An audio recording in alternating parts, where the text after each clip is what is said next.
Hello friends, എല്ലാവർക്കും നമസ്കാരം. നമ്മളുടെ ഇന്നത്തെ വീഡിയോയുടെ ടോപ്പിക്ക് ചൈനയുടെ ഉൽപ്പന്നങ്ങൾ. ചൈനയുടെ ഉൽപ്പന്നങ്ങൾ മാത്രമല്ല, ചൈന നമുക്ക് നൽകുന്ന സുരക്ഷാ ഭീഷണികളെക്കുറിച്ച് നമ്മൾ പല വീഡിയോകളിലും ഒക്കെ തന്നെ സംസാരിച്ചിട്ടുള്ളതാണ്. സൈനിക പ്രതിരോധപരമായിട്ട് തന്ത്രപരമായിട്ടും അതൊരു വശത്തുണ്ടെങ്കിൽ തന്നെയും സമ്പദ് മേഖലയിൽ അല്ലെങ്കിൽ സമ്പദ് വ്യവസ്ഥയുമായി നമ്മൾ ബന്ധപ്പെടുത്തി നമ്മൾ പറയുമ്പോൾ ചൈനയുടെ ഉൽപ്പന്നങ്ങളൊക്കെ തന്നെ നേരിട്ടാണ് എല്ലാ തരത്തിലുള്ള പ്രശ്നങ്ങളും ഉണ്ടാകുന്നത്. കാരണം നേരിട്ടെന്ന് പറയുമ്പോൾ നമ്മളുടെ രാജ്യത്തിൻ്റെ അല്ലെങ്കിൽ നമ്മളുടെ രാജ്യസുരക്ഷയുമായി ബന്ധപ്പെട്ട വിഷയങ്ങൾ വളരെ രൂക്ഷമായിട്ടുള്ള പല അവസ്ഥകളും നമ്മൾ നേരിടുന്നുണ്ട്. ഇപ്പം നമുക്കറിയാം, ഇന്നത്തെ ലോകത്ത് ഇവിടെ നമ്മൾ പറയുന്നത് ഇപ്പം ചൈനയുടെ ഉൽപ്പന്നങ്ങൾ വൻതോതിൽ ഇന്ത്യ ഇറക്കുമതി ചെയ്യുന്നുണ്ട്, പലതരത്തിലുള്ള വ്യത്യസ്തമായിട്ടുള്ള ഒത്തിരി സെക്ടേഴ്സിൽ നിന്നും. അപ്പോൾ അത് നമുക്ക് നമ്മുടെ വ്യവസായങ്ങളെയൊക്കെ തന്നെ തകിടം മറിക്കുന്ന രീതിയിൽ നമുക്കറിയാം. ഇന്ത്യയും ചൈനയും തമ്മിലുള്ള ട്രേഡിൽ വളരെയധികം അന്തരമാണ് ശരിക്കും പറഞ്ഞാൽ ഉള്ളത്. എന്നുവെച്ചാൽ ചൈനയിൽ നിന്ന് നമ്മൾ കൂടുതൽ ഇമ്പോർട്ട് ചെയ്യുകയും നമ്മൾ അങ്ങോട്ട് എക്സ്പോർട്ട് ചെയ്യുന്നതിൻ്റെ അളവ് കുറവായതുകൊണ്ട് ഈ ട്രേഡ് ബാലൻസ് ഓഫ് ട്രേഡ് എന്ന് പറയും. എന്നുവെച്ചാൽ ഇമ്പോർട്ടും എക്സ്പോർട്ടും തമ്മിലുള്ള വ്യത്യാസങ്ങൾ ചൈനയ്ക്ക് വളരെ ഫേവറബിളായിട്ടുള്ള ബില്യൺസ് ഓഫ് ഡോളേഴ്സിൻ്റെ വ്യത്യാസമാണ് ആ ട്രേഡിനകത്ത് നിലനിൽക്കുന്നത്. അതൊരു വശത്ത് ഒരു യാഥാർത്ഥ്യമായിട്ട് നിലനിൽക്കുമ്പോൾ, ഇപ്പോൾ ഉദാഹരണത്തിന് നമ്മളുടെ തദ്ദേശീയമായിട്ടുള്ള പല വ്യവസായങ്ങളും നേരിടുന്ന ഭീഷണികൾ വളരെ കൂടുതലാണ്. ഇപ്പോൾ സിമെൻറ്റ് ഇൻഡസ്ട്രി ആയാലും സ്റ്റീൽ ഇൻഡസ്ട്രി ആയാലും അതുപോലെ തന്നെ വ്യത്യസ്തമായിട്ടുള്ള തലങ്ങളെല്ലാം തന്നെ ഇന്ത്യ നേരിടുന്ന ഭീഷണി എന്ന് പറഞ്ഞാൽ, ഇന്ത്യ കൂടുതൽ ചൈനീസ് ഉൽപ്പന്നങ്ങൾ എന്നുവെച്ചാൽ അവർക്ക് ചീപ്പായിട്ട് നിർമ്മിക്കാൻ സാധിക്കുന്ന അവരുടെ മാനുഫാക്ചർഡ് ആയിട്ടുള്ള അവരുടെ ഉൽപ്പന്നങ്ങൾ ഇന്ത്യൻ മാർക്കറ്റിലേക്ക് വിപണിയിലേക്ക് വരുമ്പോൾ നമ്മളുടെ തദ്ദേശീയമായിട്ടുള്ള വലിയ സ്ഥാപനങ്ങളായാലും ശരി, ഇടത്തരം സ്ഥാപനങ്ങളായാലും ചെറുകിട സ്ഥാപനങ്ങൾ ഏറ്റവും കൂടുതൽ ഭീഷണികൾ നേരിടുന്നതാണ്. അപ്പോൾ ഇതെല്ലാം നമ്മുടെ വിപണിയിൽ നിന്നും മാർക്കറ്റിൽ നിന്നും ഒക്കെ തന്നെ എന്താണ് പറയുന്നത്, അവരുടെ ബിസിനസ്സുകൾ തകർന്നടിയുകയും അല്ലെങ്കിൽ അവർക്ക് തീർച്ചയായിട്ടും അവരുടെ എക്സിസ്റ്റൻഷ്യൽ ത്രെട്ട്, നിലനിൽപ്പിനെ ഭയങ്കരമായിട്ട് ബാധിക്കുകയൊക്കെ ചെയ്യുന്ന ഒരു അവസ്ഥ ഇത് വർഷങ്ങളായിട്ട് നമ്മുടെ സമ്പദ് മേഖലയിൽ നിലനിൽക്കുന്നു. അതിനെക്കുറിച്ചൊക്കെയുള്ള ഒത്തിരി എന്താണ് പറയുന്നത് റിപ്പോർട്ടുകളും ഡിബേറ്റ്സും ചർച്ചകളൊക്കെ തന്നെ ഇപ്പോഴും നിലനിൽക്കുന്നുണ്ട്. അപ്പോൾ അത് അങ്ങനെയുള്ള സുരക്ഷ ഒരു ഭാഗത്ത്. പിന്നെ വേറെ സുരക്ഷ എന്ന് പറയുമ്പോൾ നമുക്കറിയാം, ഇപ്പോൾ ഇലക്ട്രോണിക്സുമായിട്ട് ബന്ധപ്പെട്ട ഇലക്ട്രോണിക്സ് ഉൽപ്പന്നങ്ങൾ, ഇപ്പം മൊബൈൽ ഫോണായാലും അല്ലെങ്കിൽ മറ്റേതെന്ത് തരത്തിലുള്ള ആപ്സ് ആയാലും സോഫ്റ്റ്വെയർ ആയാലും അല്ലെങ്കിൽ ഈ പറഞ്ഞ ഇലക്ട്രോണിക് സിസ്റ്റംസ് എല്ലാം തന്നെ ഹാക്കിങ്ങിന് വിധേയമാകുന്ന ഒരു കാലഘട്ടമാണ്. പ്രത്യേകിച്ച് കമ്പ്യൂട്ടർ സോഫ്റ്റ്വെയർ ഉപയോഗിക്കുന്ന നമുക്കറിയാം സിസ്റ്റംസും സംവിധാനങ്ങളെല്ലാം തന്നെ. അപ്പോൾ ലോകത്ത് എവിടെ നിന്നാലും ആർക്ക് വേണമെങ്കിലും ഹാക്ക് ചെയ്യാൻ. അപ്പോൾ അങ്ങനെയുള്ള ഒരു തലത്തിൽ നമ്മൾ വൻതോതിലുള്ള ഭീഷണികൾ നേരിടുന്നു. അപ്പോൾ അതിനെക്കുറിച്ചാണ് നമ്മൾ ശരിക്കും ഇന്ന് CCTV എന്നുവെച്ചാൽ ചൈനയിൽ നിന്ന് നമ്മൾ കഴിഞ്ഞ ഒരു വർഷം മുമ്പ് വരെ ഏകദേശം നമ്മളുടെ CCTV മാർക്കറ്റിൻ്റെ 1/3 ചൈനയിൽ നിന്നുള്ള കമ്പനികളിൽ നിന്നായിരുന്നു. അപ്പോൾ അതുണ്ടാക്കി നമുക്ക് വെക്കുന്ന രാജ്യസുരക്ഷയ്ക്കുണ്ടാക്കി വെക്കുന്ന വെല്ലുവിളികൾ ഭയങ്കരമാണ്. അവസാനം നമ്മളുടെ ഇന്ത്യ ഗവൺമെൻറ് അത് തിരിച്ചറിയുകയും അതിന് വേണ്ട നടപടികൾ എടുക്കുകയൊക്കെ ചെയ്തിട്ടുണ്ട്. ഇപ്പോൾ അതിനകത്തിൽ ആ ഒരു സെനറിക്കകത്തിൽ അല്പം മാറ്റങ്ങൾ സംഭവിച്ചിട്ടുണ്ട്. എന്നുവെച്ചാൽ ചൈനീസ് കമ്പനികളിലെ CCTVകൾ ഒഴിവാക്കിയിട്ട് ഇന്ത്യ ഇപ്പോൾ തദ്ദേശീയമായിട്ടുള്ള ബ്രാൻഡുകൾക്ക് കൂടുതൽ പ്രാധാന്യം നൽകുന്നതായിട്ടാണ് നമുക്ക് അറിയാൻ സാധിക്കുന്നത്. അപ്പോൾ അതിനെക്കുറിച്ചാണ് നമ്മൾ ഇന്ന് വീഡിയോക്കകത്തിൽ പറയുന്നത്. അപ്പോൾ ഈ പറഞ്ഞ സ്ഥിതിയിൽ വലിയ മാറ്റം ഉണ്ടായതുകൊണ്ട് തീർച്ചയായിട്ടും അത് നമ്മളെ സംബന്ധിച്ച് വലിയൊരു രാജ്യത്തിൻ്റെ സുരക്ഷയായിട്ട് നമ്മൾ അതിനെ കണക്ട് ചെയ്ത് പറയുമ്പോൾ ഇന്ത്യക്ക് അത് വലിയൊരു എന്താ പറയുന്നത് വലിയൊരു അഡ്വാൻറ്റേജ് തന്നെയാണ്. കാരണം ചൈനയിൽ നിന്ന് ഇറക്കുമതി ചെയ്തുകൊണ്ടിരുന്ന ഈ പറഞ്ഞ CCTV ക്യാമറകൾ അത് തീർച്ചയായിട്ടും നമുക്കറിയാം അതിനകത്തിൽ ഈ പറഞ്ഞ ഇലക്ട്രോണിക് ഗാഡ്ജറ്റ് ആയതുകൊണ്ട് അല്ലെങ്കിൽ ഇലക്ട്രോണിക് എക്യുപ്മെൻ്റ് ആയതുകൊണ്ട് തീർച്ചയായിട്ടും ഹാക്കിങ്ങിന് വിധേയമാകാനും. അപ്പോൾ അതുകൊണ്ട് തീർച്ചയായിട്ടും നമ്മുടെ രാജ്യത്തിന് ഇപ്പം വ്യക്തികളുടെ മാത്രമല്ല, ഇപ്പോൾ നമ്മളെപ്പോലുള്ള സിറ്റിസൺസിൻ്റെ മാത്രമല്ല. കാരണം ഇതൊക്കെ ഏതെങ്കിലും നമ്മുടെ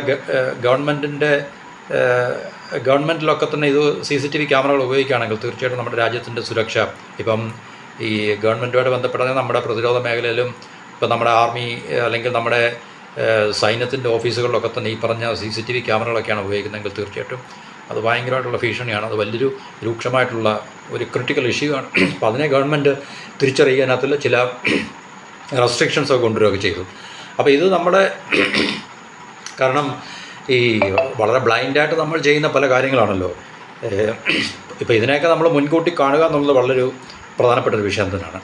ഉണ്ടായിക്കഴിഞ്ഞ് അത് കൂടുതൽ നഷ്ടങ്ങൾ ഉണ്ടാക്കിക്കഴിഞ്ഞ് അതിനുശേഷം അതിനെതിരെ ഒരു ആക്ഷൻ എടുക്കുക എന്നുള്ളതല്ല ശരിക്കും പറഞ്ഞു കഴിഞ്ഞാൽ ഒരു രാജ്യത്തിൻ്റെയും ക്രിയാത്മകമായിട്ടുള്ള പോളിസി. ഇപ്പോൾ ഉദാഹരണം നമുക്കറിയാം, ഇപ്പം പ്രത്യേകിച്ച് ഇപ്പം നമ്മൾ ജപ്പാനിൽ നിന്ന് ഇറക്കുമതി ചെയ്യുകയാണെങ്കിൽ സൗത്ത് കൊറിയയിൽ നിന്ന് ഇറക്കുമതി നമുക്ക്, അല്ലെങ്കിൽ തായ്ലൻഡ്, അല്ലെങ്കിൽ ഈവൻ അതുപോലുള്ള രാജ്യങ്ങൾ, ഈവൻ അമേരിക്ക ഒക്കെ വളരെ ഡെഡ്ലിയാണ് എന്നതിനകത്തന്നെ. അല്ലെങ്കിൽ മറ്റ് നമുക്ക് വലിയ ഭീഷണികളുടെ ഒരു കാരണം ഇതെല്ലാം അവർ ഉപയോഗിക്കാം, തീർച്ചയായിട്ടും ഈ രാജ്യങ്ങൾക്കൊക്കെ തന്നെ ഉപയോഗിക്കാം നമുക്കെതിരെ. എന്നിരുന്നാൽ തന്നെ നമ്മൾ പൊതുവേ നമ്മുടെ രാജ്യത്തിന് ഭീഷണി ഉണ്ടാക്കുന്നതാണെന്നുള്ളൊരു തലത്തിലേക്ക് നമ്മൾ അതിനെ ശ്രദ്ധിക്കാറില്ല. പക്ഷേ ചൈന അല്ലെങ്കിൽ പാകിസ്ഥാൻ അല്ലെങ്കിൽ ബംഗ്ലാദേശ് അല്ലെങ്കിൽ അതുപോലുള്ള രാജ്യങ്ങളൊക്കെ തന്നെ, ടർക്കി ഇതുപോലുള്ള രാജ്യങ്ങളൊക്കെയാണല്ലോ നമ്മളെ സംബന്ധിച്ച് നമ്മൾ കൂടുതൽ വളരെ ശ്രദ്ധയോടുകൂടി കൈകാര്യം ചെയ്യേണ്ട രാജ്യങ്ങൾ ഈ പറഞ്ഞ രാജ്യങ്ങളൊക്കെ തന്നെയാണ്. അപ്പോൾ ഇങ്ങനെയുള്ള രാജ്യങ്ങളിൽ നിന്ന് നമ്മൾ ഇതുപോലുള്ള ക്രയവിക്രയങ്ങൾ അല്ലെങ്കിൽ ഇതുപോലുള്ള കൊടുക്കൽ വാങ്ങലുകളൊക്കെ ഉണ്ടെങ്കിൽ തീർച്ചയായിട്ടും നമുക്കതിനകത്തിൽ അത് തുടങ്ങുമ്പോൾ തന്നെ നമ്മൾ ശ്രദ്ധിക്കേണ്ട ഒരു വളരെ അത്യാവശ്യമായിട്ടുള്ളൊരു അവസ്ഥ നിലനിൽക്കുന്നുണ്ട്.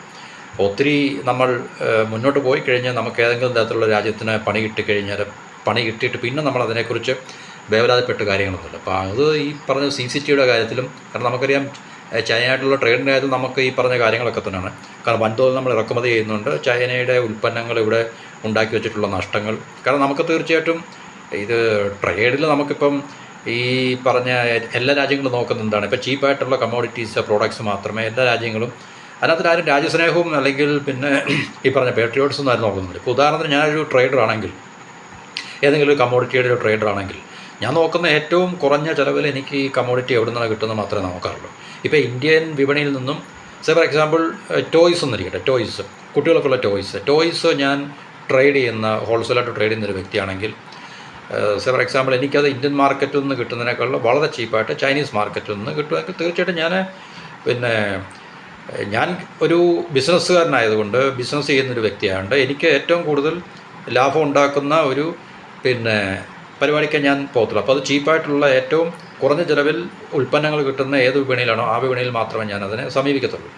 അപ്പോൾ അത് ലോക കമ്പോളത്തിൻ്റെ അല്ലെങ്കിൽ ഗ്ലോബൽ മാർക്കറ്റിൻ്റെ അല്ലെങ്കിൽ ഗ്ലോബൽ ട്രേഡിൻ്റെ ഒരു പ്രത്യേകതയാണ്. അതിനകത്തിനാരും രാജ്യസ്നേഹം, ഇപ്പം ഒരു ചൈനയിൽ നിന്ന് കിട്ടുന്നതിനേക്കാളിൽ അതിൻ്റെ ഇരട്ടി വില കൊടുത്താൽ മാത്രമേ എനിക്ക് ഇന്ത്യൻ വിപണിയിൽ നിന്നും അല്ലെങ്കിൽ ഇന്ത്യൻ മാനുഫാക്ചേഴ്സിൽ നിന്ന് കിട്ടത്തുള്ളൂ എന്നിരിക്കെ ഞാൻ രാജ്യസ്നേഹിയാണെന്നും പറഞ്ഞ് ഞാൻ ഇത് ചെയ്യാറില്ല. ഒരിക്കലും നമ്മൾ ഒരു ട്രേഡർ എന്നല്ല, ഒരു ബിസിനസ്സുകാരെന്ന രീതിയിൽ അവനെപ്പോഴും തീർച്ചയായിട്ടും ചീപ്പായിട്ടുള്ള പ്രോഡക്ട്സ്, ഏറ്റവും കൂടുതൽ അവന് പ്രോഫിറ്റ് മാക്സിമൈസ് ചെയ്യാൻ കഴിയുന്ന മാർഗ്ഗങ്ങൾ മാത്രമേ അവൻ സ്വീകരിക്കത്തുള്ളൂ. അപ്പോൾ അത് എല്ലാ വ്യാപാരികളും വ്യവസായികളും ബിസിനസ്സുകാരെല്ലാം തന്നെ അങ്ങനെ തന്നെയാണ് ശ്രമിക്കുന്നത്. അപ്പോൾ അതുകൊണ്ട് തീർച്ചയായിട്ടും ഇക്കാര്യത്തിൽ ചൈനയ്ക്ക് ചീപ്പായിട്ട് മാനുഫാക്ചർ ചെയ്യാനും പ്രൊഡ്യൂസ് ചെയ്യാനും സാധിക്കുന്നതുകൊണ്ടും അവർക്ക് ഈ പറഞ്ഞ ഉൽപ്പന്നങ്ങളൊക്കെ ലോക വിപണിയിൽ ഡംപ് ചെയ്യാൻ സാധിക്കുന്നതുകൊണ്ടും എല്ലാ രാജ്യത്തെയും, അതുകൊണ്ടാണല്ലോ ലോക വിപണി മൊത്തവും മാനുഫാക്ചേർഡ് പ്രോഡക്ട്സിൻ്റെ കാര്യത്തിൽ ലോക വിപണികൾ അമേരിക്ക തുടങ്ങി ഇങ്ങോട്ടുള്ള എല്ലാ മാർക്കറ്റുകളും ചൈനയ്ക്ക് കോൺക്വർ ചെയ്യാനും അവർക്കതിനെ ഡോമിനേറ്റ് ചെയ്യാനും സാധിച്ചതുകൊണ്ടാണ്. കാരണം അവർക്കത് ചീപ്പായിട്ട് പ്രൊഡ്യൂസ് ചെയ്യാൻ സാധിക്കുന്നുണ്ട്, ഇപ്പോഴും അത് കഴിയുന്നുണ്ട് അവർക്ക്. അപ്പോൾ അതിനകത്ത് നമ്മളിപ്പോൾ ഒരു രാജ്യത്തെ ബിസിനസ് ചെയ്യുന്ന ആൾക്കാരെ കുറ്റം പറഞ്ഞിട്ടൊന്നും കാര്യമില്ല. പക്ഷേ ഗവൺമെൻറ് തീർച്ചയായിട്ടും അതിനകത്തിൽ ശ്രദ്ധ ചെലുത്തുക, ആ രാജ്യത്തെ വ്യവസായത്തെ വളർത്തുന്നതിന് വേണ്ട സാഹചര്യങ്ങളെ ഗവൺമെൻറ് ഉണ്ടാക്കിയെടുക്കുക എന്നുള്ളത് ഗവൺമെൻറ് ഉത്തരവാദിത്തമാണ്. കാരണം ഒരു വ്യവസായം ചെയ്യുന്നൊരു വ്യക്തിയെ സംബന്ധിച്ച് വലിയ റോളൊന്നുമില്ല. കാരണം ആ വ്യവസായം ചെയ്യുന്ന വ്യക്തിയെ സംബന്ധിച്ച് ഏറ്റവും ചീപ്പായിട്ടുള്ള കമ്മോഡിറ്റി എവിടെ കിട്ടുമോ അവിടുന്ന് വാങ്ങിക്കാനുള്ള പ്രവണതയാണ് നമുക്ക് ലോകം മൊത്തം എവിടെയും കാണാൻ സാധിക്കുന്നത്. അതുകൊണ്ടാണല്ലോ അമേരിക്കയിൽ ഒക്കെ തന്നെ അവരുടെ മാനുഫാക്ചറിങ് ബേസും അവരുടെ മാനുഫാക്ചറിങ് പ്രോസസ്സും എല്ലാം തന്നെ ചീപ്പ് ലേബർ അവൈലബിൾ ആയിട്ടുള്ള ചൈനയിലേക്ക് മാസീവായിട്ട് സ്ഥാപിക്കുകയും അവിടുന്ന് ഒരു ചീപ്പ് കമ്മോഡിറ്റി ചൈനയിൽ നിന്നും അക്വയർ ചെയ്ത് അമേരിക്കൻ മാർക്കറ്റിലെല്ലാം അവർ വിറ്റഴിക്കുക എന്നുള്ളത്, അല്ലെങ്കിൽ അങ്ങനൊരു ഡെവലപ്മെൻറ്റ് നമ്മൾ കണ്ടത് ഇതിൻ്റെ അടിസ്ഥാനത്തിൽ മാത്രമാണ്. കാരണം എല്ലാ വ്യവസായികളും ബിസിനസ് ചെയ്യുന്നവരും അവർ പരമാവധി ലാഭത്തിന് വേണ്ടി മാത്രമേ ശ്രമിക്കാറുള്ളൂ. ആ ലാഭം അവർക്ക് ലഭിക്കണമെങ്കിൽ ഒന്നുകിൽ ചീപ്പ് ലേബർ അവൈലബിൾ ആണോ, അല്ലെങ്കിൽ അതുപോലെ ചീപ്പ് ലേബറാൽ നിർമ്മിക്കപ്പെട്ട കമ്മോഡിറ്റീസ് ചീപ്പായിട്ട് ലഭിക്കുന്ന ഇടങ്ങളിൽ നിന്നായിരിക്കും അവർ അക്വയർ ചെയ്യുന്നത്. അപ്പോൾ ഇന്ത്യയിലും അതൊക്കെ തന്നെ സംഭവിച്ചുള്ളൂ. പക്ഷേ ഗവൺമെൻറ് കാലാകാലങ്ങളിൽ മാറി വന്ന ഗവൺമെൻറ്റുകൾ തീർച്ചയായിട്ടും ഇന്ത്യൻ സമ്പദ് വ്യവസ്ഥയെ ശക്തിപ്പെടുത്താനോ അല്ലെങ്കിൽ ഇവിടുത്തെ വ്യവസായത്തെ അല്ലെങ്കിൽ മാനുഫാക്ചറിങ് ഉൽപ്പാദന മേഖലയെ ശക്തിപ്പെടുത്താനോ അതിനെ കൂടുതൽ ഈ പറഞ്ഞ രീതിയിൽ നമുക്ക് ഗ്ലോബലി കോമ്പറ്ററ്റീവ് ആകത്തക്ക രീതിയിൽ അതിനെ മാറ്റിയെടുക്കത്തക്ക രീതിയിലുള്ള പ്രവൃത്തികളൊന്നും അല്ലെങ്കിൽ നയപരിപാടികളൊന്നും സ്വീകരിച്ചില്ല എന്നുള്ളത് കൊണ്ടാണ് നമ്മുടെ ഇന്ത്യൻ സമ്പദ് വ്യവസ്ഥയ്ക്ക് ഇത്ര തിരിച്ചടികൾ നമുക്ക് നേരിടേണ്ടി വന്നെന്നുള്ള കാര്യം അത് മറ്റൊരു വിഷയമാണ്. അപ്പോൾ ഈ ചൈനീസ് കമ്പനികളിൽ നിന്നുള്ള CCTV-കൾ സുരക്ഷാ ഭീഷണിയാണെന്ന് നമ്മുടെ കേന്ദ്ര ഗവൺമെൻറ് നേരത്തെ തന്നെ അറിയിച്ചിരുന്നു. അപ്പോൾ അതിൻ്റെ അടിസ്ഥാനത്തിലാണ് ഇപ്പോൾ ചൈനയിൽ നിന്നുള്ള ഈ പറഞ്ഞ CCTV-യുടെ ഇറക്കുമതികൾ ഗണ്യമായി കുറയുകയും നമ്മൾ തദ്ദേശീയമായി വികസിപ്പിച്ച് എന്നുവെച്ചാൽ ഇന്ത്യൻ മാനുഫാക്ചർ ആയിട്ടുള്ള, ഇപ്പോൾ ഇന്ത്യൻ മാനുഫാക്ചർ എന്ന് പറയുമ്പോഴും തീർച്ചയായിട്ടും ഇതിൻ്റെ കമ്പോണൻസും പാർട്സും ഒക്കെ തന്നെ സബ് സിസ്റ്റം ഒക്കെ തന്നെ നമ്മൾ ഈ പറഞ്ഞ ഒരുപക്ഷെ ചൈനയിൽ നിന്നൊക്കെ തന്നെ നമുക്ക് അക്വയർ ചെയ്യേണ്ടി വരും നമുക്കത്. കാരണം ഇതെല്ലാം അത് പൂർണ്ണമായിട്ടുള്ള ഇക്കോസിസ്റ്റം അല്ലെങ്കിൽ സപ്ലൈ ചെയിൻ ഒന്നും തന്നെ ഇന്ത്യയിൽ ഇല്ലല്ലോ. കാരണം ഇന്ത്യക്ക് ഒന്നുകിൽ Japan, South Korea, Taiwan, Thailand ഇതുപോലൊക്കെയുള്ള രാജ്യങ്ങളെ, ചൈന ഇതുപോലുള്ള രാജ്യങ്ങളെയൊക്കെ തന്നെ ഡിപ്പെൻഡ് ചെയ്യുക എന്നുള്ളത് വളരെ അത്യാവശ്യമാണ്. കാരണം ഇന്ത്യൻ നിർമ്മിതമാണെന്ന് പറഞ്ഞു കഴിഞ്ഞാൽ തന്നെയും തീർച്ചയായിട്ടും ഈ ഒരു പ്രോഡക്റ്റിനകത്തിൽ ഉൾപ്പെടുന്ന കമ്പോണൻസും പാർട്സും പൂർണ്ണമായിട്ടും ഇന്ത്യയിൽ നിർമ്മിക്കുന്നതല്ല. അപ്പോൾ അങ്ങനെ ഇന്ത്യക്ക് അങ്ങനെ ഒരു ഇക്കോസിസ്റ്റം, ഒരു മാനുഫാക്ചറിങ് ഇക്കോസിസ്റ്റം ഉണ്ടാക്കിയെടുത്താൽ മാത്രമേ ഇന്ത്യക്ക് അതിൻ്റെ പൂർണ്ണ പ്രയോജനം നമുക്ക് ലഭിക്കത്തുള്ളൂ. പക്ഷേ മാറ്റങ്ങൾ വളരെ ഗ്രാജുവലായിട്ട് ഉണ്ട്. പക്ഷേ ഇത് നമുക്ക് ഒത്തിരി ടൈം നമ്മൾ ഒരു രാജ്യമെന്ന രീതിയിൽ നമ്മൾ വേസ്റ്റാക്കി, അല്ലെങ്കിൽ നമ്മൾ ടൈം ഒത്തിരി നമ്മൾ എന്താണ് പറയുന്നത് നമുക്ക് നഷ്ടമായി എന്നുള്ളത് ഒരു വസ്തുത കൂടെയാണ്. അപ്പോൾ ഈ പറഞ്ഞ ചൈനീസ് നിർമ്മിത CCTV ക്യാമറകളാണ് ഇപ്പോൾ നമ്മൾ ഗവൺമെൻറ്റിൻ്റെയും കൂടെ ഒരു നയപരിപാടിയുടെ അടിസ്ഥാനത്തിലാണ് ഇപ്പോൾ അതിനകത്തിലൊരു മാറ്റം വന്നിരിക്കുന്നത്. അത് നമുക്ക് തീർച്ചയായിട്ടും രാജ്യത്തിൻ്റെ സുരക്ഷയെ നമുക്ക് പ്രൊട്ടക്റ്റ് ചെയ്യാൻ വേണ്ടി അത് വളരെ അത്യാവശ്യമാണ്. ചൈനയുടെ നിർമ്മിതമായിട്ടുള്ള ഇപ്പം ഹൈക്ക് വിഷൻ ഡൗവ എന്ന് പറഞ്ഞാൽ DAHUA എന്നാണ്. അത് കൃത്യമായിട്ട് ഇങ്ങനെയാണോ സ്പെല്ല് ചെയ്യുന്നതെന്ന് അറിയില്ല, പ്രൊനൗൺസ് ചെയ്യുന്നതെന്ന് അറിയത്തില്ല. അപ്പോൾ ഈ കമ്പനികളുടെയൊക്കെ ഇൻ്റർനെറ്റ് ബേസ്ഡ് ആയിട്ടുള്ള, ഇൻ്റർനെറ്റ് അധിഷ്ഠിതമായിട്ടുള്ള CCTV ക്യാമറകളാണ് നമ്മൾ ഈ പറഞ്ഞ April 1 മുതൽ നിരോധിച്ചിരിക്കുന്നത്. ഈ പറഞ്ഞ 2026 April 1 മുതൽ നിരോധിച്ചിരിക്കുകയാണ്. നമ്മൾ ശരിക്കും പറഞ്ഞാൽ ബാൻ ചെയ്തിരിക്കുകയാണ്. ഇനി അത് ഇന്ത്യയിലത് ആർക്കും മേടിച്ചത് വിൽപ്പന നടത്താൻ ഉപയോഗിക്കാൻ സാധിക്കത്തില്ല. കാരണം നമ്മളുടെ ഈ സൈനികപരമായിട്ടുള്ള പ്രതിരോധ മേഖലയിലൊക്കെ തന്നെ ഈ പറഞ്ഞ ചൈനീസ് നിർമ്മിത ക്യാമറകളൊക്കെ തന്നെയാണ് ഉപയോഗിച്ചുകൊണ്ടിരുന്നത്. അപ്പോൾ അതൊക്കെ നമ്മുടെ രാജ്യത്തിന് എത്രത്തോളം സുരക്ഷാ ഭീഷണി, നമ്മുടെ നാഷണൽ സെക്യൂരിറ്റിയെ എത്രത്തോളം അത് കോംപ്രമൈസ് ചെയ്തുകൊണ്ടാണ് ഇങ്ങനെയൊക്കെ സംഭവിച്ചതെന്നുള്ള കാര്യം കൂടെ നമ്മൾ ആലോചിച്ച് നോക്കുക. അപ്പോൾ ഇത് തീർച്ചയായിട്ടും ഇന്ത്യയുടെ സുരക്ഷയുടെ കാര്യത്തിൽ അല്ലെങ്കിൽ സുരക്ഷയ്ക്ക് ഭീഷണി ഉണ്ടാക്കി എന്നുള്ളതിന് കാരണമായിട്ടാണ് ഈ പറഞ്ഞ April 1 മുതലുള്ള ഒരു ബാൻ ഏർപ്പെടുത്തിയിരിക്കുന്നത്. അപ്പോൾ ഇത് തീർച്ചയായിട്ടും ഇമ്പോർട്ട് കുറയുമ്പോൾ, അല്ലെങ്കിൽ ഇമ്പോർട്ടിനെ നമ്മൾ ബാൻ ചെയ്യുമ്പോൾ തദ്ദേശീയമായിട്ട്, കാരണം ആ മാർക്കറ്റിനെ നമുക്ക് എന്ത് ചെയ്യാൻ പറ്റത്തില്ല, നമുക്കതിനെ ന്യൂട്രലൈസ് ചെയ്യാൻ സാധിക്കരുത്, സെറ്റ് ഓഫ് ചെയ്യാൻ സാധിക്കരുത്. എന്ന് വെച്ചാൽ CCTV ക്യാമറകൾക്കുള്ള മാർക്കറ്റ് ഇന്ത്യയിൽ വളരെ എന്താണ് പറയുന്നത് വളരെ ശക്തമായിട്ട് മുന്നോട്ട് പോയിക്കൊണ്ടിരിക്കുക. അപ്പോൾ ചൈനയിൽ നിന്നും നമ്മൾ ഇറക്കുമതി ചെയ്യുന്നില്ലെങ്കിൽ തീർച്ചയായിട്ടും അതിനെ എന്താണ് പറയുന്നത് അതിന് പകരമായിട്ട് കോമ്പൻസേറ്റ് ചെയ്യാൻ വേണ്ടി ഉൽപ്പന്നങ്ങൾ കിട്ടിയേ പറ്റത്തുള്ളൂ.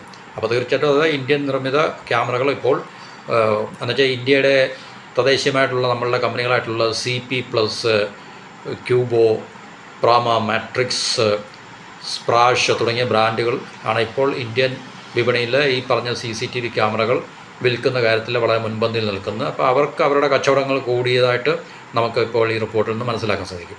അപ്പം ഞാൻ നേരത്തെ പറഞ്ഞ പോലെ തന്നെ ഇവർ ഇന്ത്യൻ നിർമ്മിതമാണെന്ന് പറഞ്ഞു കഴിഞ്ഞാൽ തന്നെയും നമുക്കറിയാം ഇതിനകത്തിൽ ഈ പറഞ്ഞ ഇന്ന് നിലനിൽക്കുന്ന സാഹചര്യങ്ങൾ കണക്കിലെടുക്കുമ്പോൾ തീർച്ചയായിട്ടും ഇതിനകത്തിൽ ഉപയോഗിക്കേണ്ട പല പാർട്സുകൾ, കമ്പോണൻസ് ഒക്കെ തന്നെ നമുക്ക് മറ്റ് പല രാജ്യങ്ങളിൽ നിന്നും, പ്രത്യേകിച്ച് ഈ പറഞ്ഞ നമ്മളുടെ ഏഷ്യയിൽ നിന്നുള്ള സമീപ പ്രദേശത്തു നിന്നുള്ള രാജ്യങ്ങളിൽ നിന്നൊക്കെ തന്നെ നമുക്ക് പ്രൊക്യൂർ ചെയ്യേണ്ടി വരും നമുക്ക്. അപ്പോൾ ഈ 1 വർഷം മുമ്പ് വരെ നമ്മൾ പറഞ്ഞു ചൈനയ്ക്കായിരുന്നു ഇതിനകത്തിലുള്ള ഒരു ഡോമിനൻസ് അല്ലെങ്കിൽ മേൽക്കോയ്മ ഈ CCTV ക്യാമറകളിൽ. അപ്പം നമുക്ക് തീർച്ചയായിട്ടും മനസ്സിലാക്കാൻ പറ്റുന്നൊരു കാര്യം, ചൈന എത്രത്തോളം നമ്മുടെ രാജ്യത്തിൻ്റെ മുകളിൽ ഈ പറഞ്ഞൊരു കാര്യത്തിൽ അവർക്ക് ഗണ്യമായിട്ടുള്ള അഡ്വാൻറ്റേജ് ഉണ്ടായിട്ടുണ്ട് എന്നുള്ളത്. കാരണം ഇതൊരു ഒരു നിസ്സാരമായിട്ടുള്ളൊരു ഉൽപ്പന്നമല്ലല്ലോ. നമുക്കിപ്പം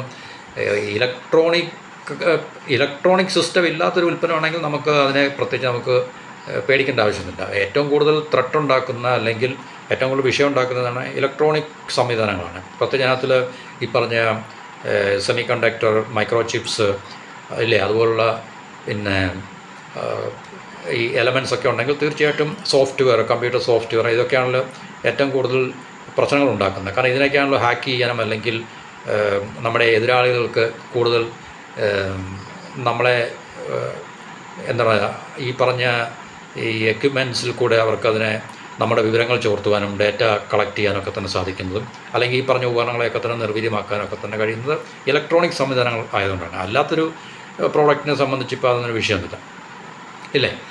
ഇപ്പം അപ്പോൾ ഇങ്ങനെയുള്ള ഉൽപ്പന്നങ്ങളാണ് നമ്മൾ തീർച്ചയായിട്ടും ഏറ്റവും കൂടുതൽ ശ്രദ്ധിക്കേണ്ടത്. അത് നമ്മൾ തന്ത്രപ്രധാനമായിട്ടുള്ള ഇപ്പോൾ ഈ S-400 അല്ലെങ്കിൽ നമ്മൾ റഷ്യയിൽ നിന്ന് നമ്മൾ വാങ്ങിക്കുന്ന മിലിറ്ററി എക്യുപ്മെൻറ്റ്സ് എല്ലാം തന്നെ പൂർണ്ണമായിട്ടും റഷ്യയുടെ ആണെന്ന് നമുക്കൊരിക്കലും ഉറപ്പുവരുത്താൻ പറ്റത്തില്ല. കാരണം നമുക്കറിയാം റഷ്യയും ചൈനയും തമ്മിലുള്ള ബന്ധങ്ങൾ നമുക്കറിയാം. റഷ്യയ്ക്ക് ടെക്നോളജി ഉണ്ട്. അവർ ഈ പറഞ്ഞ പല അഡ്വാൻസ്ഡ് വെപ്പൺസ് മാനുഫാക്ചർ ചെയ്യുന്നുണ്ടെങ്കിൽ തന്നെയും ഇതിനുള്ള ഈ റോ മെറ്റീരിയൽസ് എല്ലാ കമ്പോണൻസ്, ഇപ്പോൾ ഇലക്ട്രോണിക് കമ്പോണൻസ് ഉണ്ടല്ലോ. കാരണം ഇപ്പോൾ ഒരു സിസ്റ്റം എന്ന് പറഞ്ഞു കഴിഞ്ഞാൽ തന്നെ ഇപ്പോൾ ഒരു മിസൈലായാലും റോക്കറ്റായാലും ഡ്രോണായാലും എയർക്രാഫ്റ്റ് ആയാലും ഒക്കെ തന്നെ അത് നൂറുകണക്കിന് ആയിരക്കണക്കിന് കമ്പോണൻസും പാർട്സും സബ് കമ്പോണൻസും സിസ്റ്റംസും സോഫ്റ്റ്വെയറും ഒക്കെ തന്നെ ഉപയോഗിക്കുന്നുണ്ട്. അപ്പോൾ ഇതെല്ലാം പൂർണ്ണമായിട്ടും റഷ്യയ്ക്ക് നിർമ്മിക്കാനുള്ള കപ്പാസിറ്റി ഇല്ല. അങ്ങനെയുള്ളൊരു സപ്ലൈ ചെയിൻ അല്ലെങ്കിൽ അങ്ങനെയുള്ളൊരു ഇക്കോ സിസ്റ്റം റഷ്യയിലില്ല. അപ്പോൾ അവരതിനെ ഏറ്റവും കൂടുതൽ ആശ്രയിക്കുന്നത് ചൈന പോലുള്ള രാജ്യത്തിനാണ്. അപ്പോൾ നമ്മൾ S-400 ആണെന്ന് പറഞ്ഞാൽ അല്ലെങ്കിൽ S-500 അല്ലെങ്കിൽ ഈവൻ റഷ്യയുടെ മറ്റേതെങ്കിലും തരത്തിലുള്ള ഈ വെപ്പൺ സിസ്റ്റം ഒക്കെ തന്നെ നമ്മൾ മേടിക്കുമ്പോൾ തീർച്ചയായിട്ടും അതിനകത്ത് ചൈനയുടെ ഈ പറഞ്ഞ ഇൻവോൾവ്മെൻറ്റ്, ഈ അവരുടെ ഈ കമ്പോണൻസും പാർട്സും ഒക്കെ തന്നെ ഈ പറഞ്ഞ മിലിറ്ററി ഉപകരണങ്ങളകത്തിൽ അല്ലെങ്കിൽ ഈ വെപ്പൺസിനകത്ത് നമുക്ക് കാണാൻ സാധിക്കും. അപ്പോൾ ഇന്ത്യനകത്തിലൊക്കെ തീർച്ചയായിട്ടും ഒരു കാരണം ഈ നമ്മളങ്ങനെ ഒരു വെപ്പൺ സിസ്റ്റം മേടിക്കുമ്പോൾ തീർച്ചയായിട്ടും അതിനകത്ത് നമ്മൾ ശ്രദ്ധ ചെലുത്തും. കാരണം അത് രാജ്യത്തിൻ്റെ ഏറ്റവും മുൻപന്തിൽ നിൽക്കുന്ന രാജ്യസുരക്ഷാ പ്രശ്നമായതുകൊണ്ട് തീർച്ചയായിട്ടും അത് ഈ ഇപ്പോൾ ഇന്ത്യ റഷ്യയിൽ നിന്ന് വാങ്ങിക്കുമ്പോൾ റഷ്യയ്ക്ക് അത് നമുക്ക് കൗണ്ടറായിട്ടുള്ളൊരു എന്താണ് പറയുന്നത് ഉറപ്പ് തന്നേ പറ്റത്തുള്ളൂ. തീർച്ചയായിട്ടും തന്നില്ല. കാരണം ഇതൊരു രീതിയിൽ നമ്മുടെ രാജ്യസുരക്ഷയെ കോംപ്രമൈസ് ചെയ്യത്തില്ല. കാരണം ചൈനയുടെ കമ്പോണൻ്റ് ആയതുകൊണ്ട്, അല്ലെങ്കിൽ ഉണ്ടെങ്കിൽ തന്നെയും അത് നിങ്ങളുടെ രാജ്യസുരക്ഷയ്ക്ക് ഒരു രീതിയിലുള്ള പ്രശ്നങ്ങൾ ഉണ്ടാക്കത്തില്ലെന്നുള്ള ഉറപ്പിൻ്റെ അടിസ്ഥാനത്തിൽ മാത്രമേ നമുക്കിതിനകത്തിൽ ഈ പറഞ്ഞ ആയുധങ്ങൾ വാങ്ങിക്കാനും സാധിക്കത്തുള്ളൂ. നമ്മൾ വെറുതെ റഷ്യ ആണെന്നുള്ള പേരിൽ നമ്മുടെ ഏറ്റവും അടുത്ത സുഹൃത്ത് രാജ്യം എന്നുള്ള രീതിയിലൊന്നും നമ്മൾ ഇപ്പോൾ ഒരു പിന്നെ മിസൈൽ സിസ്റ്റം ആയാലും വെപ്പൺ സിസ്റ്റം ആയാലും നമ്മൾ പോയിട്ട് ബ്ലൈൻഡായിട്ട് ഒരിക്കലും മേടിക്കത്തില്ല. കാരണം നമുക്കറിയാം ഇന്ന് നിലനിൽക്കുന്ന പിന്നെ ജിയോ പൊളിറ്റിക്കൽ ജിയോ ഇക്കണോമിക് സാഹചര്യങ്ങളനുസരിച്ച് അത് ഒരു രാജ്യത്തിന് സ്വന്തമായിട്ട് പൂർണ്ണമായിട്ടും അത് നിർമ്മിക്കുവാൻ സാധിക്കില്ല. ഇപ്പോൾ അമേരിക്കയുടെ കാര്യം തന്നെ പറഞ്ഞു കഴിഞ്ഞാൽ അമേരിക്കയുടെ വെപ്പൺ സിസ്റ്റംസ് എല്ലാം തന്നെ ഓടണമെങ്കിൽ ചൈന വിചാരിച്ചാൽ മാത്രമേ നടക്കത്തുള്ളൂ. കാരണം ഏകദേശം 10,000-ന് മുകളിലുള്ള ചൈനീസ് കമ്പനികളാണ് അമേരിക്കയ്ക്ക് ഈ പറഞ്ഞ അമേരിക്കയുടെ ഏറ്റവും അത്യാധുനികമായിട്ടുള്ള വെപ്പൺ സിസ്റ്റത്തിന് വേണ്ട പിന്നെ റോ മെറ്റീരിയൽസും അല്ലെങ്കിൽ ഇതുപോലുള്ള കമ്പോണൻസ്, ഇലക്ട്രോണിക് കമ്പോണൻസും ഒക്കെ തന്നെ കൊടുത്തുകൊണ്ടിരിക്കുന്നത്. ഇപ്പോൾ റെയർ എർത്തിൻ്റെ കാര്യത്തിലൊക്കെ തന്നെ ചൈന വിചാരിച്ചാൽ മാത്രമേ അമേരിക്ക ഓടത്തുള്ളൂ. അപ്പോൾ അതുകൊണ്ട് തീർച്ചയായിട്ടും ഈ ഗ്ലോബലൈസ്ഡ് വേൾഡിൽ ഇൻ്റർകണക്റ്റഡ് ആയിട്ടുള്ള ഈ പറഞ്ഞൊരു സംവിധാനത്തിൽ നമുക്ക് പൂർണ്ണമായിട്ടൊരു രാജ്യത്തിന് ഒരു ഉൽപ്പന്നം എന്ന് പറഞ്ഞ് നിർമ്മിക്കാനുള്ള സാധ്യത വളരെ കുറവാണ്. അപ്പോൾ അത് എല്ലാ രാജ്യത്തിൻ്റെ അവസ്ഥ അങ്ങനെ തന്നെയാണ്. ഇപ്പോൾ അമേരിക്കയുടെ അവസ്ഥ ഇങ്ങനെയാണെങ്കിൽ ഇന്ത്യ പോലുള്ള രാജ്യത്തിൻ്റെ അവസ്ഥയും തീർച്ചയായിട്ടും നമുക്ക് ഊഹിക്കാമെന്നുള്ളൂ. അപ്പോൾ തീർച്ചയായിട്ടും ഏതെങ്കിലും ഒരു നല്ല പരിധിയിൽ ഒക്കെ ഉള്ള മാറ്റങ്ങൾ നമുക്ക് വരുത്തുവാൻ സാധിക്കുവാൻ കഴിഞ്ഞു കഴിഞ്ഞാൽ അത്രയും നമുക്ക് നല്ലതായിരിക്കും. പൂർണ്ണമായിട്ട് നമുക്ക് പറ്റത്തില്ല എന്നുള്ളതാണ് നമുക്ക് പറയാനുള്ളത്. അപ്പോൾ ഈ പറഞ്ഞ ഈ ഇന്ത്യൻ കമ്പനികൾ CCTVകൾക്ക് ആവശ്യമായിട്ടുള്ള സാങ്കേതിക വിദ്യയും അസംസ്കൃത വസ്തുക്കളും ഒക്കെ തന്നെ സ്വന്തമാക്കുന്നത് തായ്വാനിൽ നിന്നാണ്. ചൈനയുടെ ഏറ്റവും പ്രധാനപ്പെട്ട രാജ്യമാണ് തായ്വാൻ എന്ന് പറഞ്ഞാൽ. അപ്പോൾ തായ്വാന് നമുക്കറിയാം ഇലക്ട്രോണിക്സ് രംഗത്തൊക്കെ തന്നെ അവർ അഡ്വാൻസ്ഡ് ടെക്നോളജിയിലൊക്കെ വളരെ മുൻപന്തിൽ നിൽക്കുന്ന രാജ്യമാണ്. അപ്പോൾ അസംസ്കൃത വസ്തുക്കളും റോ മെറ്റീരിയൽസും അതുപോലെ തന്നെ ഈ പറഞ്ഞ ഈ സാങ്കേതിക വിദ്യയൊക്കെ തന്നെ ഞാൻ പറഞ്ഞില്ല, നമ്മളിവിടെ നിർമ്മിക്കുന്നേ ഉള്ളൂ, അസംബിൾ ചെയ്യുന്നത് മാത്രമേ ഉള്ളൂ, ബാക്കിയെല്ലാം മറ്റു രാജ്യങ്ങളിൽ നിന്നാണ് നമുക്ക് ലഭിക്കേണ്ടത്. അപ്പോൾ തീർച്ചയായിട്ടും അതിനകത്തിൽ ഇപ്പോൾ തായ്വാനിൽ ഈ പറഞ്ഞ പരിപാടി ചെയ്യുന്നത് ഏതെങ്കിലും ഒരു ചൈനീസ് കമ്പനിയാണെങ്കിൽ അപ്പോൾ ഇത് നമുക്ക് പൂർണ്ണമായിട്ടും തായ്വാൻ, മെയ്ഡ് ഇൻ തായ്വാൻ എന്ന് പറയുമ്പോൾ നമുക്ക് പണ്ട് നമുക്ക് പറയാൻ പറ്റുമായിരുന്നായിരിക്കാം. പക്ഷേ ഇപ്പോൾ നമുക്ക് മെയ്ഡ് ഇൻ തായ്വാൻ അല്ലെങ്കിൽ made in India, made in China എന്നൊക്കെ പറയുമ്പോൾ ചൈനയെ സംബന്ധിച്ച് കുഴപ്പമില്ല. കാരണം എല്ലാം ചൈനയിൽ തന്നെ ആണ് നിർമ്മിക്കുന്നത് കൊണ്ട് അവർക്കതിനുള്ള ആ ഒരു കപ്പാസിറ്റി അവർ ആർജിച്ചതുകൊണ്ട് ചൈനയെ സംബന്ധിച്ച് വലിയ വിഷയമില്ല. പക്ഷേ മറ്റു രാജ്യങ്ങളെ സംബന്ധിച്ച് ഇപ്പോൾ ഇന്ത്യൻ മെയ്ഡ് ഇൻ ചൈന എന്ന് പറയുമ്പോൾ ഇപ്പം നമ്മളിപ്പോൾ ഉദാഹരണത്തിന് ചൈനയിൽ നിന്ന് ഏതെങ്കിലും ഒരു ഇപ്പം സ്പോർട്സ് ഷൂ, ആഡിഡാസ് അല്ലെങ്കിൽ നൈക്കി, ഇതൊക്കെ നമ്മൾ ചൈനയിൽ നിന്നാണ് ഇമ്പോർട്ട് ചെയ്യുന്നത് എന്നിരിക്കട്ടെ. തീർച്ചയായിട്ടും അത് അമേരിക്കൻ കോർപ്പറേഷനാണ്, അമേരിക്കൻ കമ്പനിയാണ്. പക്ഷേ ചൈനീസ് നിർമ്മിതമാണ് ശരിക്കും പറഞ്ഞു കഴിഞ്ഞാൽ. അമേരിക്കയുടെ ബ്രാൻഡ് അല്ലെങ്കിൽ ലേബൽ മാത്രമേ ഉള്ളൂ ശരിക്കും. ടെക്നോളജി അവരുടെ ആയിരിക്കും ചിലപ്പോൾ, ബാക്കിയെല്ലാം ചൈനീസാണ്. അപ്പോൾ മെയ്ഡ് ഇൻ ചൈന എന്ന് പറഞ്ഞായിരിക്കും അത് നമ്മൾ ചൈനയിൽ നിന്ന് ഇമ്പോർട്ട് ചെയ്യുന്നത്. അപ്പോൾ അതുകൊണ്ട് തീർച്ചയായിട്ടും അല്ലെങ്കിൽ പോട്ടെ ചൈനയുടെ കാര്യം നമ്മൾ ഒഴിവാക്കുക. ഇപ്പോൾ ഉദാഹരണത്തിന് തായ്വാനിൽ നിന്നോ അല്ലെങ്കിൽ ജപ്പാനിൽ നിന്നോ നമ്മളൊരു സാധനം ഇതുപോലെ ഇറക്കുമതി ചെയ്യുമ്പോൾ മെയ്ഡ് ഇൻ ജപ്പാൻ നമ്മൾ കണ്ടു കഴിഞ്ഞാൽ പൂർണ്ണമായിട്ടും അത് ജപ്പാൻ്റെ ആയിരിക്കത്തില്ല. കാരണം അതിലുപയോഗിക്കുന്ന കമ്പോണൻസ് അല്ലെങ്കിൽ ഈ പറഞ്ഞ സാങ്കേതിക വിദ്യ ഒക്കെ തന്നെ ചൈനയുടെയോ തായ്വാൻ്റെയോ അല്ലെങ്കിൽ സൗത്ത് കൊറിയയുടെയോ അല്ലെങ്കിൽ മറിച്ചോ അങ്ങനെയൊക്കെ തന്നെ ആയിരിക്കും. കാരണം അതാണ് ഗ്ലോബലൈസേഷൻ്റെ ഒരു പ്രത്യേകത. അതുകൊണ്ട് നമുക്ക് തീർച്ചയായിട്ടും അതിനകത്ത് പൂർണ്ണമായിട്ടും നമുക്കൊരു എന്താണ് പറയുന്നത് ഒരു റിലീഫ് നമുക്ക് അല്ലെങ്കിൽ ഒരു ആശ്വാസം നമുക്ക് ലഭിക്കുമെന്ന് തോന്നുന്നില്ല. പക്ഷേ എന്നാലും നമുക്ക് പേരും നമുക്ക് കുറേ കാര്യങ്ങളൊക്കെ ചെയ്യാം. അപ്പോൾ ഇത് തായ്വാനിലാണ് നമ്മൾ ഇതിൻ്റെ സാങ്കേതിക വിദ്യകളും അതുപോലെ തന്നെ ഇതിൻ്റെ കമ്പോണൻസും അസംസ്കൃത സാധനങ്ങളൊക്കെ തന്നെ ഇപ്പോൾ നമ്മൾ ഇറക്കുമതി ചെയ്യുന്നത്. അപ്പം സപ്ലൈ ചെയിൻ ചൈനയിൽ നിന്ന് മാറ്റി തായ്വാൻ ഉൾപ്പെടെയുള്ള രാജ്യങ്ങൾ, മറ്റ് സൗത്ത് ഈസ്റ്റ് ഏഷ്യൻ രാജ്യങ്ങൾ, ഇപ്പോൾ ജപ്പാനായാലും സൗത്ത് കൊറിയ ആയാലും അവരൊക്കെ തന്നെ ഈ മേഖലയിലൊക്കെ തന്നെ വളരെ അഗ്രഗണ്യന്മാരാണ്. തായ്വാന്, പിന്നെ ഈവൻ സൗത്ത് കൊറിയ, ജപ്പാൻ. അപ്പോൾ ഇങ്ങനെയുള്ള രാജ്യങ്ങളെയൊക്കെ നമ്മൾ ആശ്രയിച്ചിട്ടാണ് അല്ലെങ്കിൽ ആശ്രയിച്ചുകൊണ്ട് വേണം നമ്മൾ ഇതുപോലുള്ള കാര്യങ്ങൾ ചെയ്യുവാൻ എന്നുള്ളത് വളരെ ഇമ്പോർട്ടൻ്റ് ആണ്. അപ്പോൾ കഴിഞ്ഞൊരു അളവിൽ ഈ CCTV മാർക്കറ്റിൽ വലിയ മാറ്റങ്ങളൊക്കെ ഉണ്ടായിട്ടുണ്ട്, പ്രത്യേകിച്ച് ഈ ഒരു കാരണം കൊണ്ട്. 2024 ഏപ്രിലിൽ നമ്മൾ ഈ അവതരിപ്പിച്ചൊരു സുരക്ഷാ ചട്ടക്കൂട് പ്രകാരം, സുരക്ഷ എന്ന് വെച്ചാൽ നമ്മുടെ നാഷണൽ സെക്യൂരിറ്റി ആയിട്ട് ബന്ധപ്പെട്ട അതുമായിട്ട് ബന്ധപ്പെട്ട ചില കാര്യങ്ങളനുസരിച്ചിട്ട് ഇന്ത്യയുമായിട്ട് അതിർത്തി പങ്കിടുന്ന രാജ്യങ്ങളിൽ നിന്നുള്ള CCTV ഘടകങ്ങളുടെ ഉപയോഗത്തിൽ വലിയ നിയന്ത്രണങ്ങളുണ്ട്. അത് ചൈന ഉദ്ദേശിച്ചായിരിക്കും പറഞ്ഞത്. കാരണം ബാക്കി പാകിസ്ഥാൻ എന്തായാലും ഇല്ല, ബംഗ്ലാദേശും ഇല്ല, ഇന്ത്യയായിട്ട് അതിർത്തി പങ്കിടുന്നവർ നേപ്പാൾ അല്ലെങ്കിൽ അതുപോലുള്ള രാജ്യങ്ങൾ ഒന്നും തന്നെ ഈ കാര്യത്തിലൊന്നും പ്രത്യേകിച്ച് വലിയ നേട്ടങ്ങൾ കൈവച്ചിട്ടുള്ള രാജ്യമല്ല. അത് ചൈനയാണ് ഉദ്ദേശിക്കുന്നത്. ചൈനയിൽ ആണല്ലോ ഈ പറഞ്ഞ പരിപാടികളെല്ലാം ഉള്ളത്.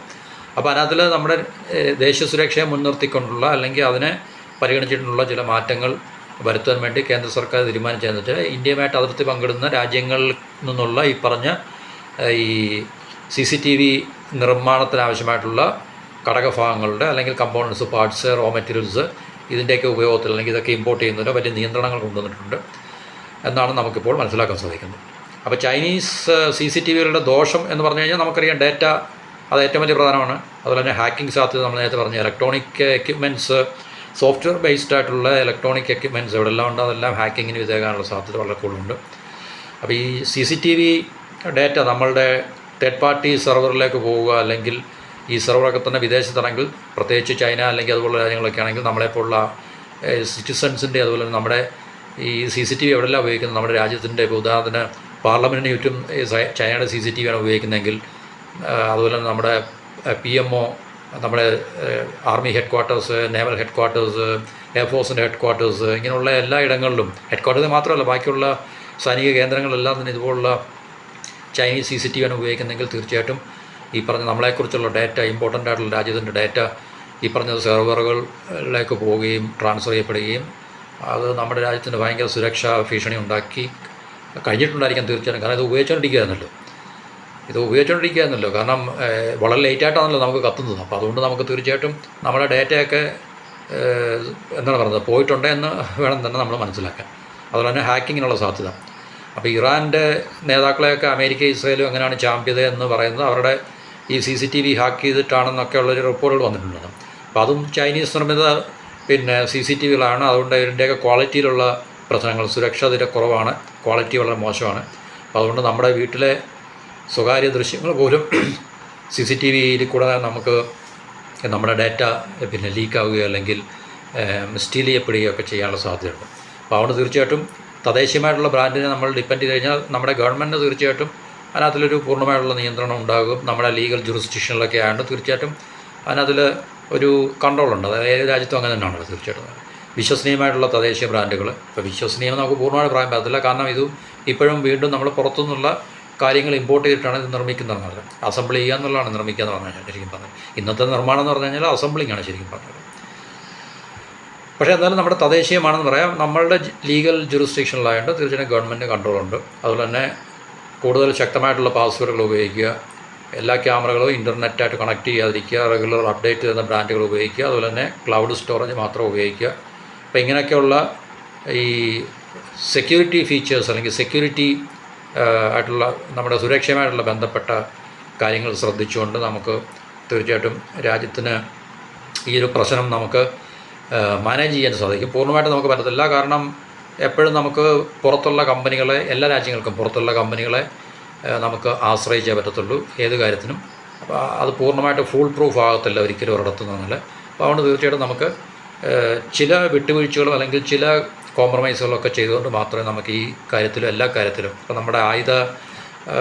നമ്മുടെ ആയുധങ്ങളുടെ കാര്യത്തിലായി തന്നെയും നമുക്ക് തീർച്ചയായിട്ടും ഈ പറഞ്ഞ വിഷയങ്ങളൊക്കെ തന്നെ നമുക്ക് നേരിടേണ്ടത്. ഇപ്പോൾ നമ്മൾ നേരത്തെ പറഞ്ഞു റഷ്യയുടെ ആയുധമാണെന്ന് പറഞ്ഞു കഴിഞ്ഞാലും ചൈനയുടെ ഇലക്ട്രോണിക് കമ്പോണൻസും പാർട്സും അല്ലെങ്കിൽ റോ മെറ്റീരിയൽസും ഒക്കെ തന്നെ ആയിരിക്കും റഷ്യ ഉപയോഗിക്കുന്നത്. അപ്പോൾ അതുകൊണ്ട് നമുക്ക് തീർച്ചയായിട്ടും അതിനെ പൂർണ്ണമായിട്ടും നമുക്കതിനെ ഒഴിവാക്കാൻ സാധിക്കത്തില്ല.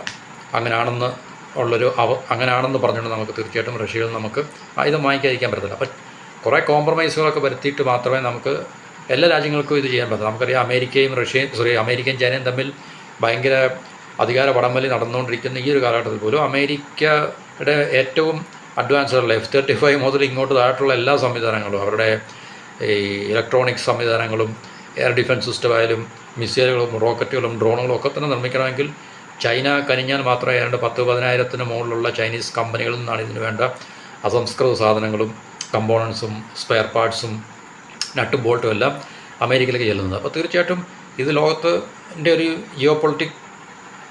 ജിയോ എക്കണോമിക്സിൽ ഇത് വളരെ ഇമ്പോർട്ടൻ്റ് ആണ്. ഇത് നമുക്ക് നെഗ്ലക്റ്റ് ചെയ്യാൻ സാധിക്കാത്തൊരു ഘടകമാണ്. ബട്ട് ഇതിനകത്തിലെ ചില ഗവൺമെൻറ്റിന് ചില സൂക്ഷ്മതകൾ, അതാത് രാജ്യത്തെ ഗവൺമെൻറ് ചില സൂക്ഷ്മതകൾ ഏർപ്പെടുത്താമെന്നുള്ളത് മറ്റ് പൂർണ്ണമായിട്ടൊരു ഫുൾ ഫ്ലഡ്ജഡ് ആയിട്ടുള്ള ഒരു സുരക്ഷയൊന്നും നമുക്കൊരിക്കലും സാധ്യമല്ല. എല്ലാവരും കോംപ്രമൈസിൻ്റെ അല്ലെങ്കിൽ എല്ലാവരും ട്രസ്റ്റിൻ്റെ ബേസിലാണ് മുന്നോട്ട് പോകുന്നത് എന്നുള്ളതാണ് നമുക്ക് മനസ്സിലാക്കാൻ സാധിക്കുന്നത്. അപ്പോൾ ഇതാണ് നമുക്ക് ചൈനീസ് CCTV ക്യാമറകളുമായിട്ട് ബന്ധപ്പെട്ട അതിൻ്റെ ഉപയോഗം ഇപ്പോൾ രാജ്യത്ത് കുറഞ്ഞിട്ടുണ്ട്. കാരണം അതിൻ്റെ മുകളിൽ ബാനുണ്ട്. അതുകൊണ്ട് ഇപ്പോൾ തദ്ദേശീയമായിട്ടുള്ള കമ്പനികൾക്ക് കൂടുതൽ എന്താണ് പറയുന്നത്, ബ്രീതിങ് സ്പേസ് കിട്ടിയിട്ടുണ്ട് എന്നാണ് നമുക്ക് ഈ ഒരു ടോപ്പിക്കുമായിട്ട് ബന്ധപ്പെടുത്തി ഇപ്പോൾ പറയാനുള്ളത്. മറ്റു ടോപ്പിക്കുമായിട്ട് അടുത്ത വീഡിയോയിൽ എല്ലാവർക്കും നന്ദി, നമസ്കാരം.